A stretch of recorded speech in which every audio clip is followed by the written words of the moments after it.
Despite my best efforts in my most recent video to not succumb to the FOMO, I have to admit, it got me once again. Enter Clair Obscur, Expedition 33.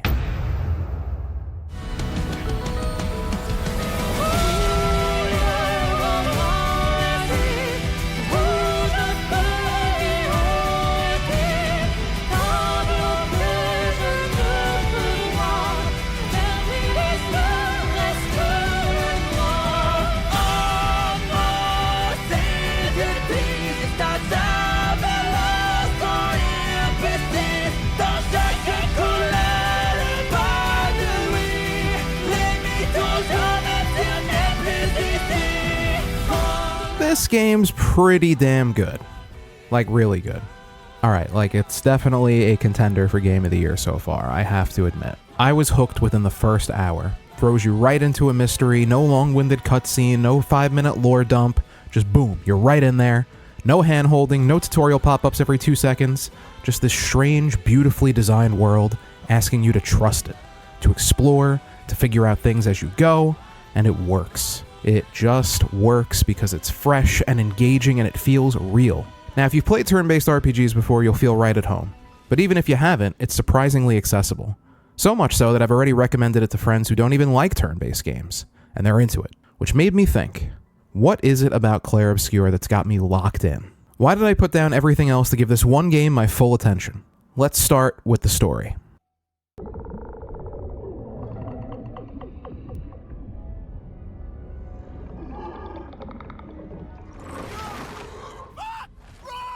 This game doesn't spoon-feed you. It leaves you with way more questions than answers.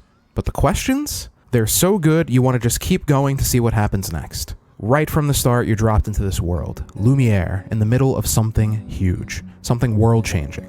And even though you don't fully understand it yet, you feel the weight of it, the urgency, the mystery. And then there's the cast. You've got characters like Gustave, Sophie, Maëlle, and you don't just meet them and move on. You spend time with them, you walk through the city, you talk to NPCs, and you start to realize that this place feels real. It's not just a hub with one-line shopkeepers. These people have personalities. You care about their lives, their struggles. And the crazy part is this is all just the first hour. That's how effective the opening of this game is. Most games would rush to throw you into the combat and get a feel for the gameplay, but Clair Obscur takes a different route. It says, nah, we got some banger writing, trust us. And honestly, it pays off. Now, there have been plenty of other games that have great narratives and superb performances by actors playing the roles, the writing's great, all that wonderful stuff. But ultimately, we're here to play a video game.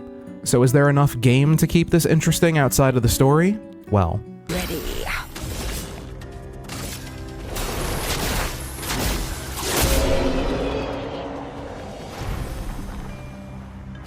For me, that was the hook that got me fully invested. Yes, Clair Obscur is a turn-based RPG, but don't check out just yet. It does not play like the other turn-based games you might be used to or have seen in your time gaming. This combat feels active, responsive, almost like a rhythm game layered into a tactical one. It's got parries, dodges, jumps, aiming. It's not just choose an attack and wait for it to play out. Honestly, it reminds me of Final Fantasy VII Remake a bit, but flipped.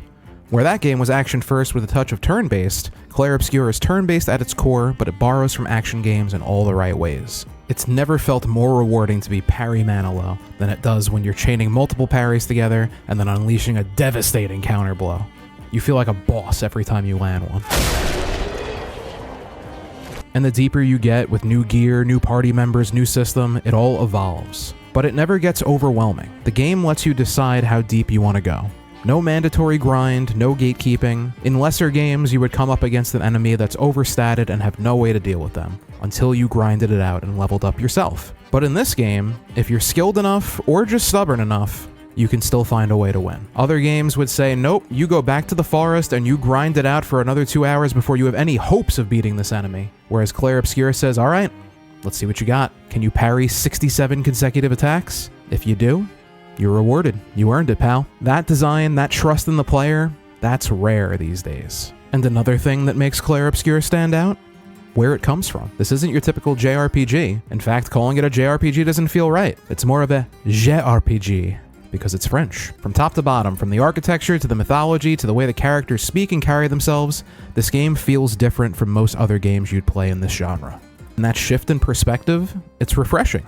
A lot of people associate turn-based RPGs with anime-style visuals. And I don't mind that. I'm cool with it. I love anime. But for others, it can definitely be a turn-off. Clair Obscur avoids that completely. It's stylish, but not in an over-the-top anime way. It's moody, gritty, gothic, but it's still beautiful. And when you look at the greats, Final Fantasy, Persona, Chrono Trigger, they've all got that shared visual language of having the anime aesthetic. But Clair Obscur speaks to something else entirely. Even the dev team is small, just about 30 people, and it shows. Not in a lack of polish, but in the vision. This doesn't feel like a focus group created product. It feels personal, creative, handcrafted. When I first saw it, my gut reaction was, okay, this kind of looks like Forspoken, but maybe a little bit better. But thankfully, it plays a whole lot better too. And I can't get through this video without talking about the Gestrels. I love these little guys. They are some of the most memorable NPCs I've seen in years. The way they look, their voices, their personalities, whoever decided to make them sound like this is an absolute genius. The game's tone is generally serious, bleak at times, but there are some moments of humor that hit just right. Bonjour, mes amis. And that balance is what helps make the characters and the world feel real. Because even in a dark, depressing world, people still joke and laugh and live. And honestly, that emotional tone wouldn't land nearly as well without the music.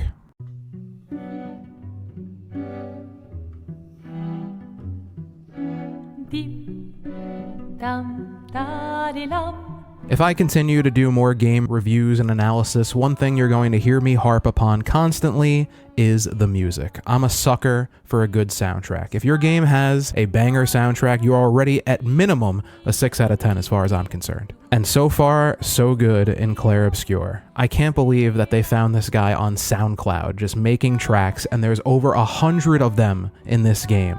There are so many different tracks, different battle themes, different town themes, different exploring themes. They did such a good job of creating such a unique soundtrack for this unique world. Now, I know some of this may be a little premature because I haven't finished the game yet. In fact, I'm only at the end of Act 1 right now. And for me, that's a lot.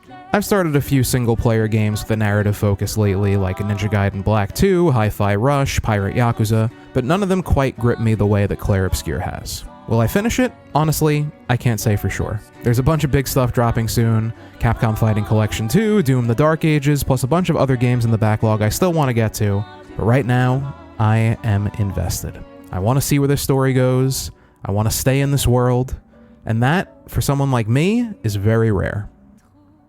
Have you guys been feeling the same way when it comes to Clair Obscur Expedition 33? Have you been constantly sending your friends screenshots of how much damage you're able to do or how many parries you're able to get? Let me know in the comments down below, and if you want to see me talk about another game in the future, just drop it here. That wraps up this one. If you guys enjoyed, please drop a like, sub, and comment. It helps out greatly. I'll do more of these if you like them. Okay, thanks. See you in the next one.